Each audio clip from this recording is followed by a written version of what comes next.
ପୁରୀର ସଦାଶିବ ସଂସ୍କୃତ ବିଦ୍ୟାଳୟ ଅନ୍ୟତମ ସେଠାରୁ ଆସିଥିବା ଶିକ୍ଷକ ଶିକ୍ଷୟିତ୍ରୀମାନେ ପ୍ରତ୍ୟେକ ସ୍କୁଲକୁ ଯାଆନ୍ତି। ଆମ ସ୍କୁଲକୁ ମଧ୍ୟ ସମସ୍ତେ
ବ୍ୟକ୍ତି ବଦଳିଲେ ବିଶ୍ୱ ବଦଳିବ। ଜଗତରେ ଏପରି କୌଣସି ଔଷଧ ନାହିଁ ଯାହା କର୍କଶଜନିତ ଭାଷାର ଉପଶମ କରିପାରିବ। ଦୁଇଟି କଥା ବୁଝିଥା,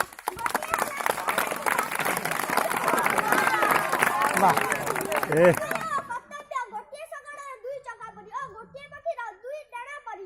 ହଜାର ହଜାର ଉଚ୍ଚାରଣ କରିବା ଅପେକ୍ଷା ଗୋଟିଏକୁ ଆଚରଣ କରିବା ଶ୍ରେୟସ୍କର। ଔଷଧିକ ଶକ୍ତି ନଷ୍ଟ କରିଦିଏ।